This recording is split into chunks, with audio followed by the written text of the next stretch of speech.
Boa tarde, gente. Tudo bem com vocês? Sejam bem-vindos à nossa aula de hoje. Como vocês já sabem, as aulas que a gente ministra na quinta-feira estão destinadas à correção das atividades da semana. Então, peço que vocês abram os livros na página 144, para que a gente possa juntos fazer a correção da atividade, acompanhar as respostas que foram obtidas, durante a realização dela. Antes que a gente passe para a atividade, nós temos um box do Aprenda Mais, falando um pouquinho a respeito do uso das mídias nas reportagens, notícias, nos textos jornalísticos como um todo. E ele diz o seguinte: há casos em que os autores de relatos de experiência encontram nas ferramentas de multimídia um forte aliado para desenvolver o gênero, alternando entre perspectivas. No jornalismo, por exemplo, muitas vezes acompanhamos o relato dos jornalistas, em outras, observamos os fatos a partir da voz daqueles que integram o foco das matérias. Essa integração ocorre, por exemplo, na reportagem Refugiados do Brasil, do projeto Globolab. Nesse trabalho, as jornalistas Vivian e Juliana apresentam a problemática da recepção dos imigrantes que buscam melhorias de vida em terras brasileiras. Durante a gravação é possível notar tanto a presença dos relatos protagonizados pelos imigrantes, quanto da experiência vivenciada pelos participantes diante da oportunidade de produzir conteúdo com uma equipe de grande potencial. Assim, além das questões sociais que a reportagem almeja explorar, estamos refletindo também sobre o ofício do jornalismo e suas etapas de preparação e execução. Assista ao conteúdo na íntegra e aí vem o link da reportagem. Por conta dos direitos autorais, aqui do canal a gente não pode colocar a reportagem aqui para vocês, mas eu vou deixar aqui o link já no ponto de vocês acessarem na descrição do vídeo, para quem tiver interesse em visualizar, como que as mídias podem ajudar na produção dos relatos, das reportagens, dos textos jornalísticos como um todo, Então vamos lá. Primeira questão. Ao fazer essa viagem à procura das meninas escravas, o jornalista não buscava apenas recolher informações. Ele queria conseguir documentar algo mais do que isso. Explique. O Gilberto, no momento que fazia as colocações dele no início do texto, ele falou que não queria só as informações. Ele queria um olhar, uma expressão reveladora. Porque às vezes as pessoas elas estão falando algo pra gente da boca para fora, mas internamente elas estão sentindo outras sensações. Então poderia ser que ele entrevistasse uma criança que estivesse sofrendo, exploração, abuso, e a criança sendo ameaçada dissesse para ele: não, tá tudo bem, eu não passo por isso, eu não sofro isso, mas sendo que na realidade a criança realmente passava por aquela situação. Deu para vocês entenderem? Ele queria a verdade, ele queria que realmente os relatos o conduzissem à verdade dos fatos. Então, a resposta da primeira: ele procurava documentar um olhar ou uma expressão reveladora capaz de extrair mais verdades que as palavras ditas pelo entrevistado.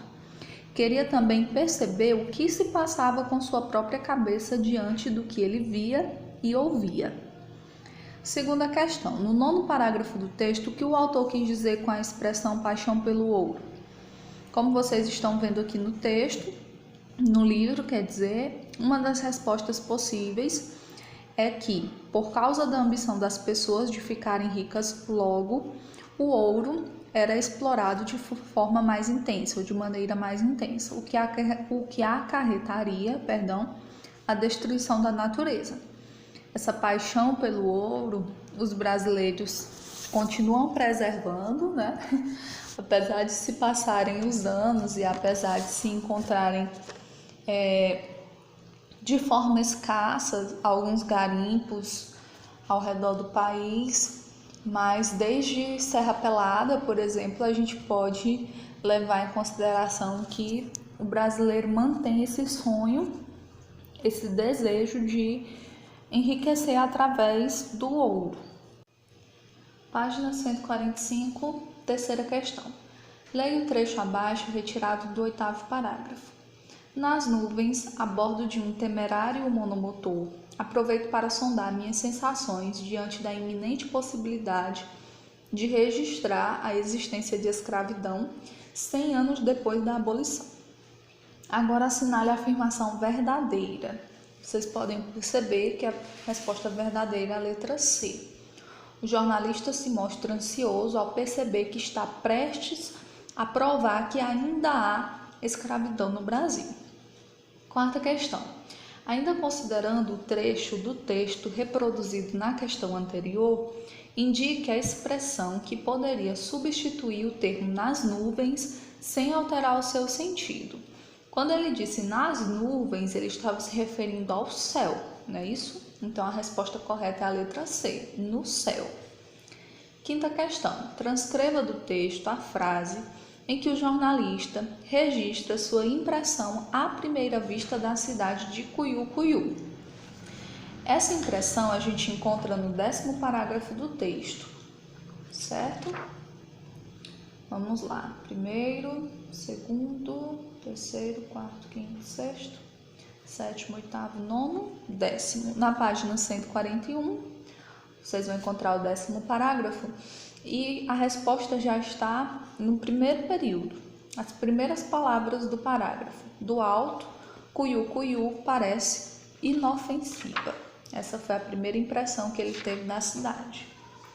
Sexta questão. Por que ele teve essa impressão? Por que ele achou que a cidade era inofensiva?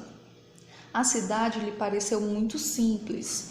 Eram apenas 2 ruas com fileiras de casas de ambos os lados. Então, por isso, ele achou que aquela era uma cidade muito simples. Por isso que ele teve essa impressão de que ela era uma cidade inofensiva. Sétima. Essa impressão sobre a cidade permanece depois que ele a visita? E aí pede para você explicar. Não, porque em poucas horas na cidade ele conseguiu uma prova fotográfica da escravidão de meninas. É o ditado, né, que as aparências enganam. A cidade do Alto, por ser pequena, pouco povoada, ele imaginou que talvez nem encontraria o que estava à procura, né, que era o registro da escravidão das meninas.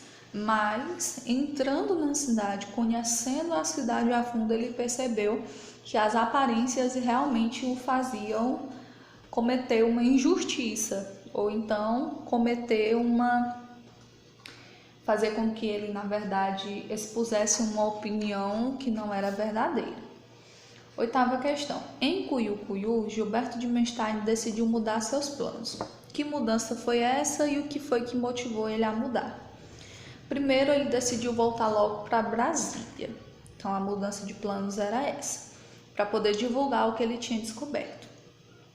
E o que motivou ele? As meninas que estavam pedindo desesperadamente para serem libertadas. Quando ele teve contato com as meninas, presenciou a situação e viu que provavelmente ele já imaginava a gravidade da situação.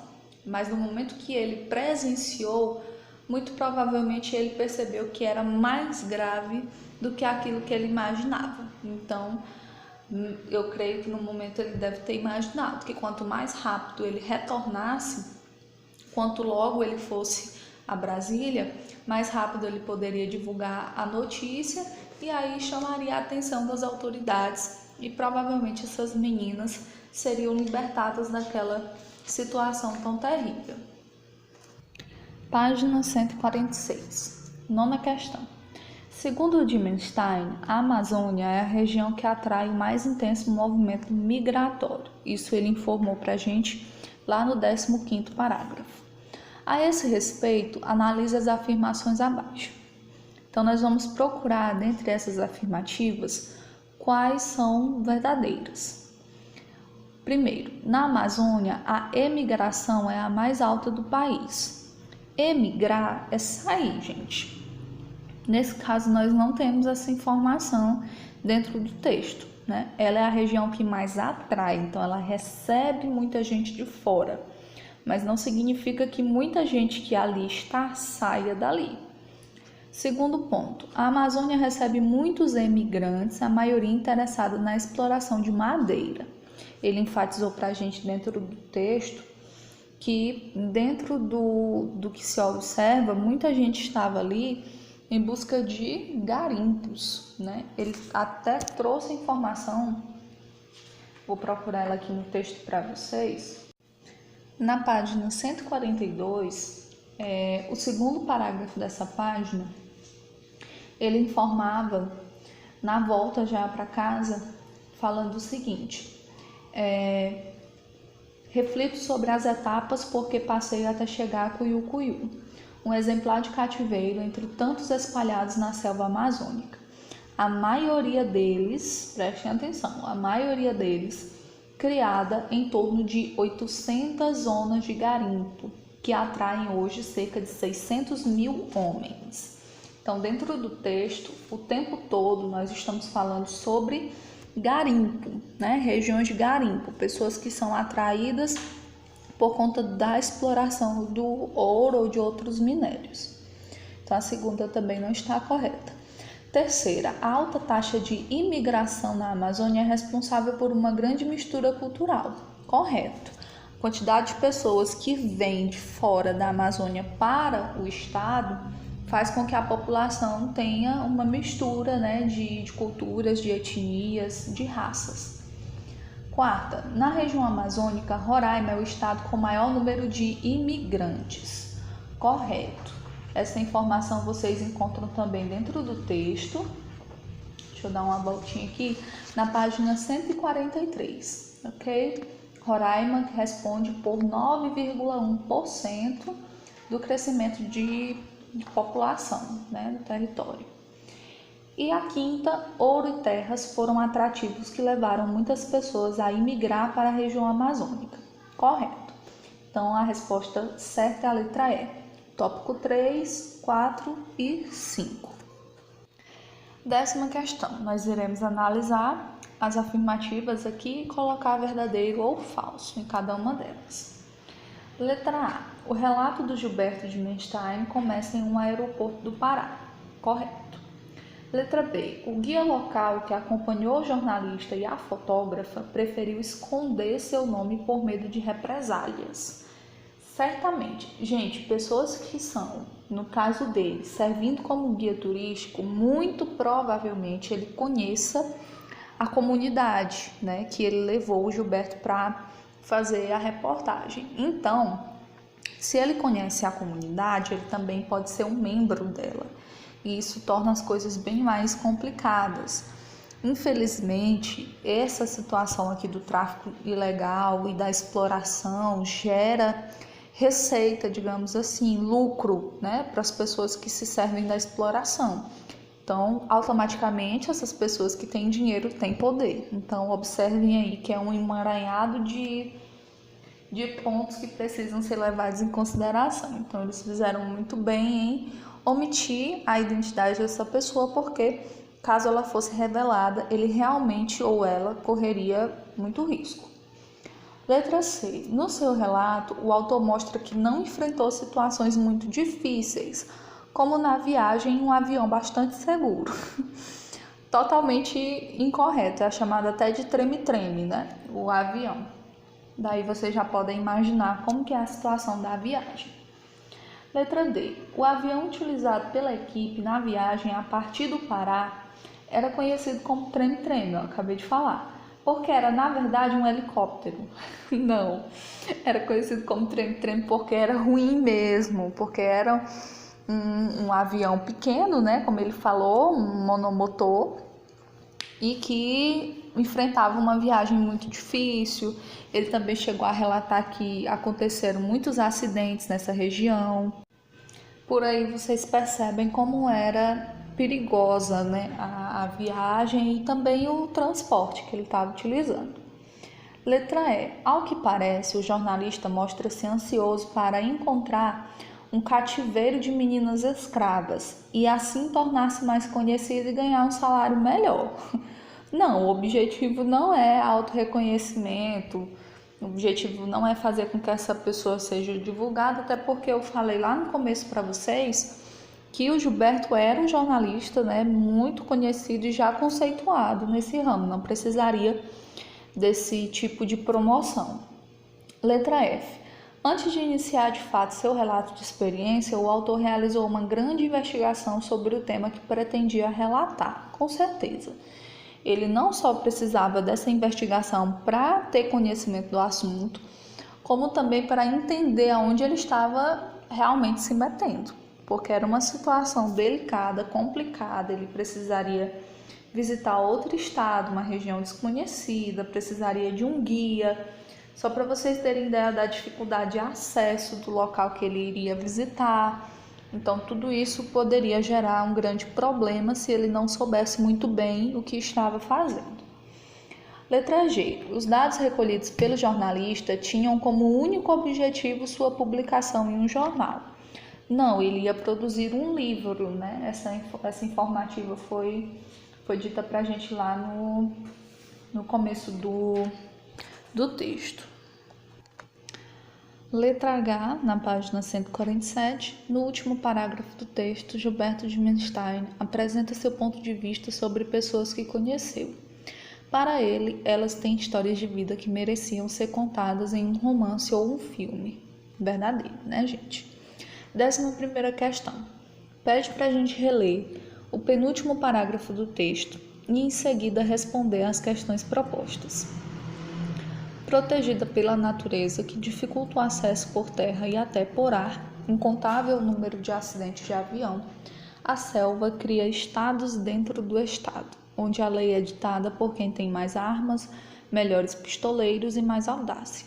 As rotas do tráfico de meninas convertidas em prostitutas são um sinal cristalino da desorganização e desumanidade desse movimento. Letra A, no trecho onde ele diz que cria estados dentro do estado, qual é o sentido da palavra destacada? Essa palavra em negrito, estado, em alguns contextos pode ser utilizada para fazer referência ao país. Nesse caso, é exatamente isso, está fazendo referência ao Brasil, tá? Como um país. Letra B, a que movimento jornalista se refere no último período? Aqui, gente, são um sinal cristalino da desorganização e desumanidade desse movimento migratório. Ele verificou que através do movimento migratório, com a quantidade de pessoas que chegaram naquela região, também se intensificou essa exploração sexual de crianças e adolescentes. Letra C, qual a opinião dele sobre esse movimento? Ele deixou os dois adjetivos aí bem explícitos para a gente, desorganizado e desumano.